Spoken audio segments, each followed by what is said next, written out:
morning everyone, and welcome back out to the bush block. Today's project, we're making an insect screen to fit into the centre of this window. Just that centre section there opens. The two outer panels are fixed glass, so we don't need an insect screen there. So let's have a look at the materials we'll be using. Okay, first off we've got this edging, which is the framework for the screen. It's a powder coated aluminium. You can see it's hollow there, and this is the slot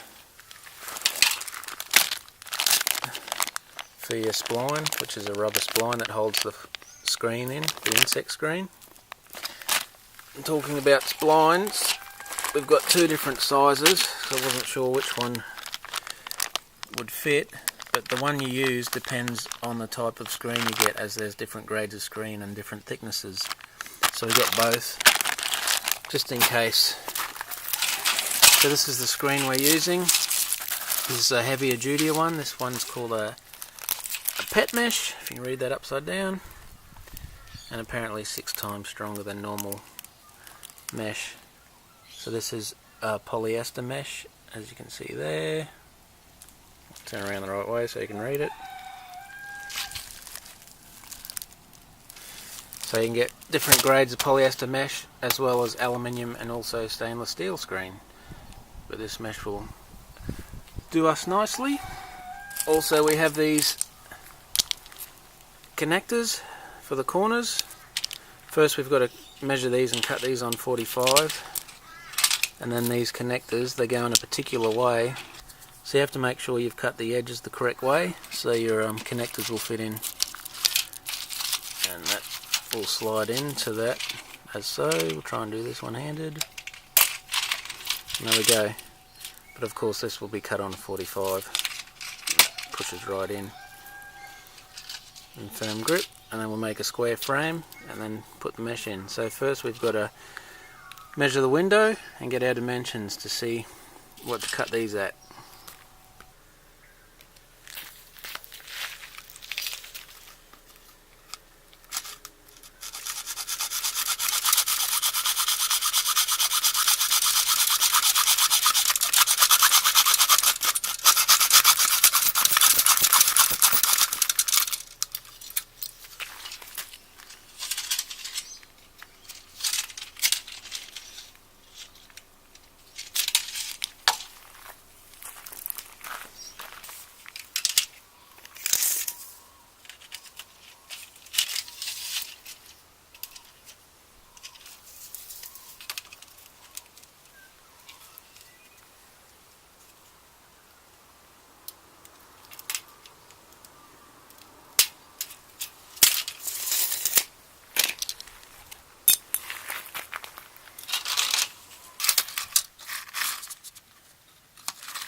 Now we've got all the framework cut to size and mited, 45s each end. You want to fit all the frame together and dry fit it and make sure it fits correctly. I will be, once this is done, I will be siliconing these connections into place. So that's just a push fit. They're fairly tight, but I will put some silicone in there and make it a permanent fit once I've dry fitted these together and make sure it fits correctly.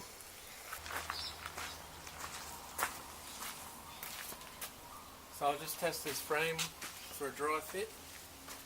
So I've just assembled it, pushed it together. We'll see how we go.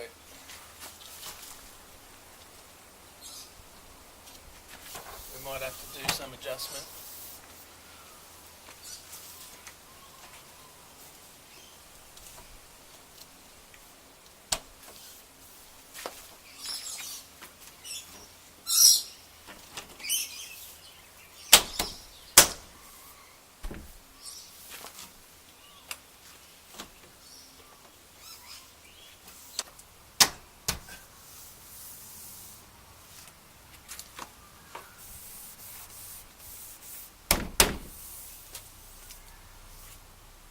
it's a nice tight fit, which is what you want. Pretty much holds itself, but we'll have some brackets to hold it into position anyway. That's good. Now I'll just remove these. Oh, they're nice and tight, as they should be. And I'll just put a dab of silicone on these flat surfaces. Don't need much. And then just slide that back in. And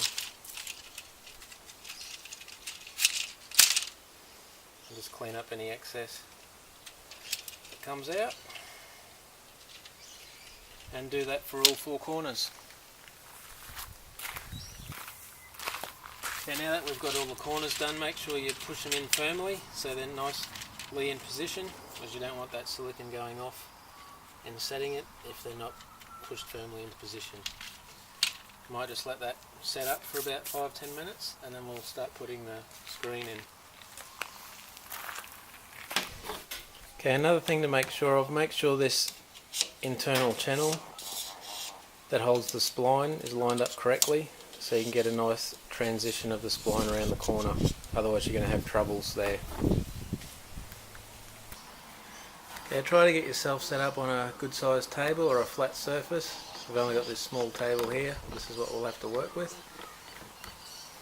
And it's good to have a decent, a proper roller for the job to roll the spline in. But you can get away with using a butter knife as such, and I've done it before and just used the handle and push the spline in if you haven't got a roller.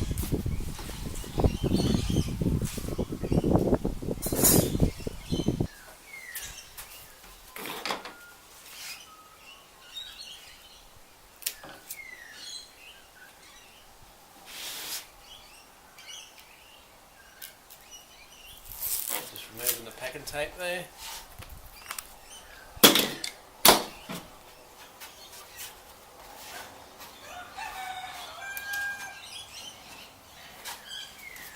Roll your screen out, giving yourself a bit of excess on the edges.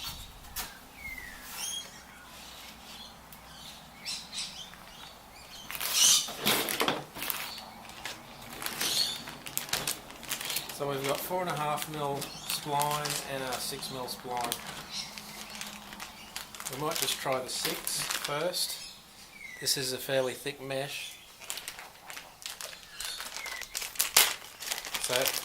So if this 6mm is too tight, we'll have to go with 4.5.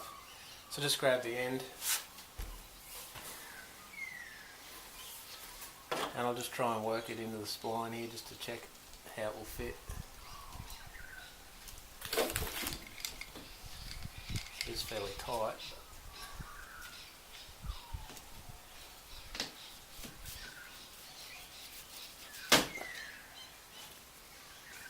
You might have to go with the actual 4.5 on this because this is a fairly thick mesh. But before I got both, because we're so far away from shops, you just want to make sure your spline is tight enough to hold the mesh into place. You don't want it falling out. Yeah, that'll work nicely. So we'll go with the 4.5mm spline. So what I like to do is start out from this outer edge. Make sure you're square.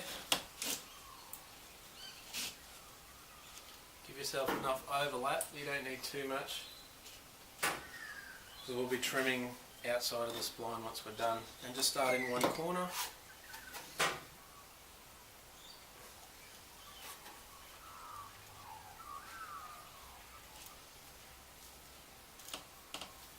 Just push that spline down in that corner so your mesh doesn't move on you. I'll just run it out. You might actually move this down onto the floor to get us a nice hard surface. Okay, so we've just moved down to the floor to give us a nice firm surface. Could have done it on the table, but this will just make it a bit easier.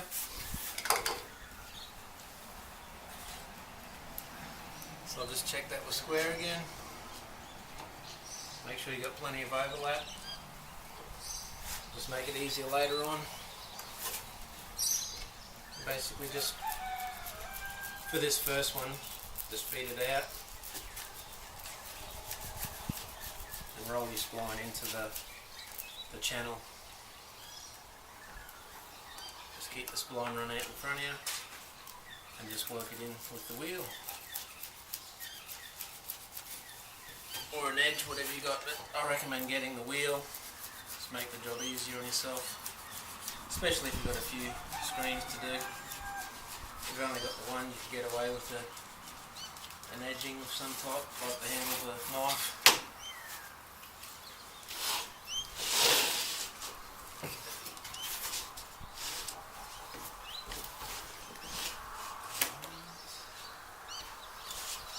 So we'll first do you do two edges.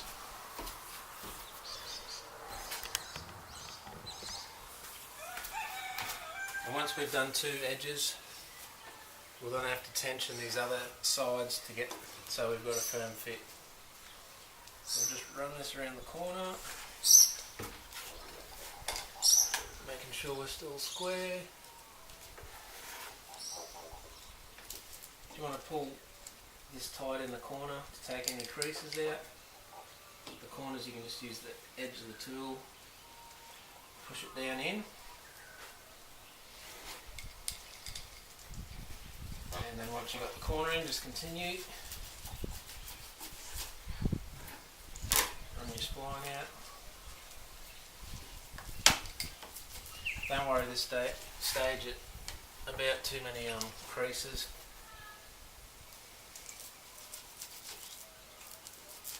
Just work that spline in. You can generally just run along and it'll find its way. It's the geese giving their advice. Righto. Now we've got two sides in.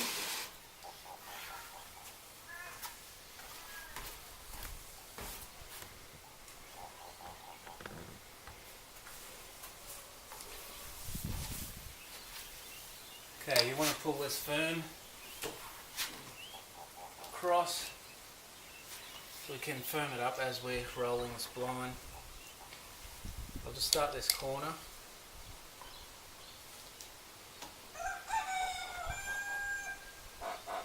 Push that in.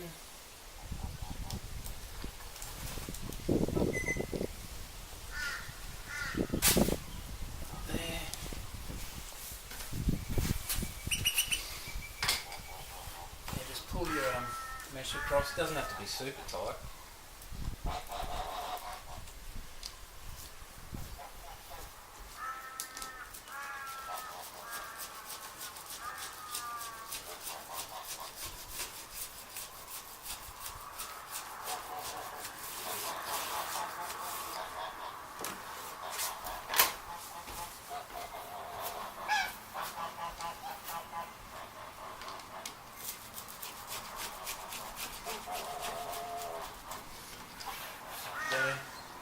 And if that's not tight enough, you can just pull that up, retension and apply it. It's fairly easy to pull out just by hand.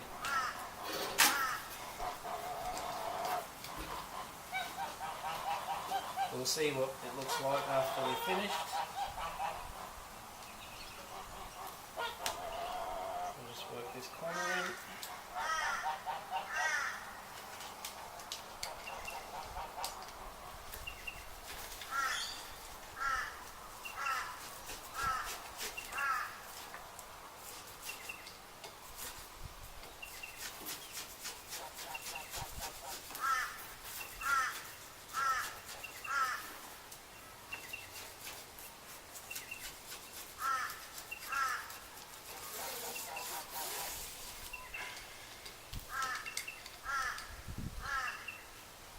Just make sure the corners are pushed in properly. They have a tendency of not seating properly. Once you firm them in, they're good. So we'll just cut that off with a sharp knife. So I'll just grab some scissors and we'll cut off this excess here.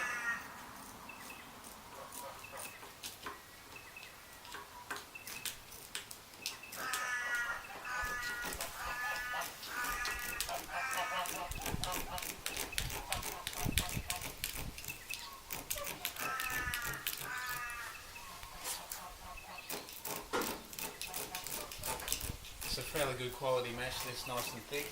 You really don't want to get too light because it rips too easily. You're better off spending a bit extra and getting a heavy duty mesh. So that's all we need for that. Now you just want to check your mesh and see if that's enough tension for yourself.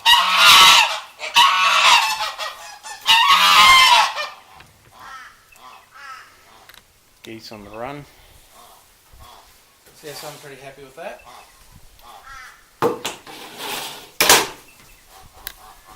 So now all we want to do, I'll just double check our corners, make sure they're firm. Might just go around with the roller again, pushing down tight, make sure it's well seated. Push them corners down.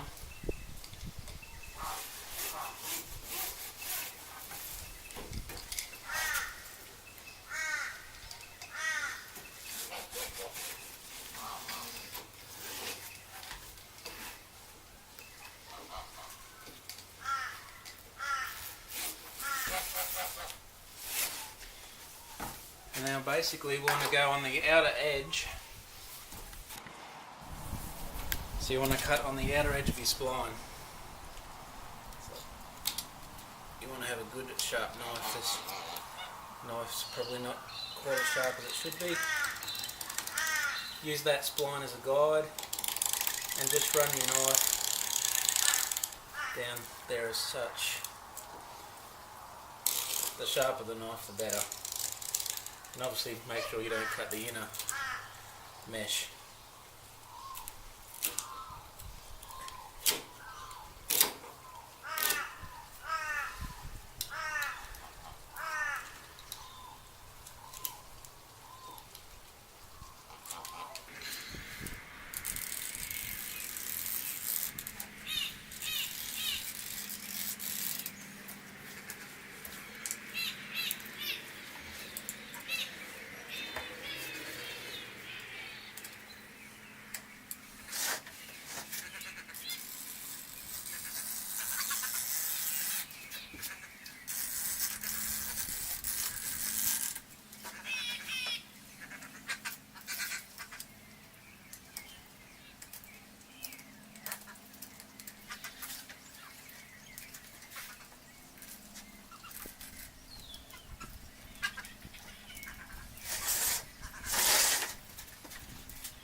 The corners are the most difficult. You just got to get in there with the knife and cut it out properly.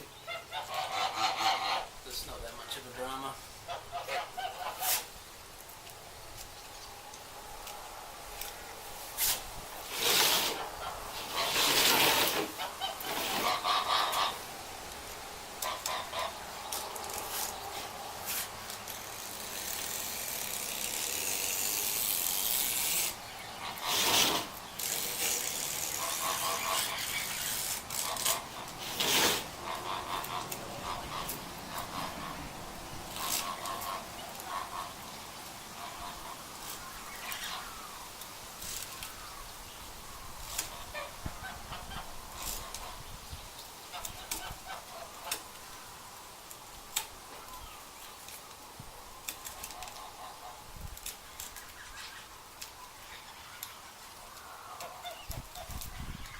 You don't want to reef on it either, just in case you haven't got it cut properly and you'll rip the spline out.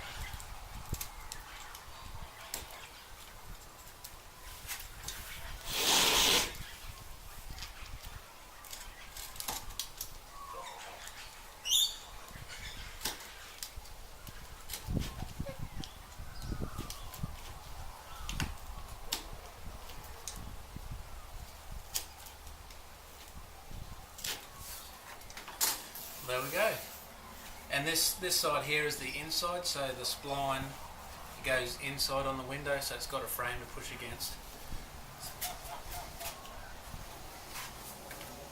And there we have one window screen. Should keep the insects out. We'll put that in position.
Well, there now we have our screen in position, and you have a couple of options. You can either screw that in permanently with screw into the aluminium frame of the window, or just put in some commercial, they're normally plastic brackets, or you can put in brackets that swing out of the way to remove the screen for cleaning. Or if you use screws, you can just screw it into the frame and remove them to pull it out if you so desire. Well, that's it for the day. Thanks for joining us. We'll catch you again next time. See ya.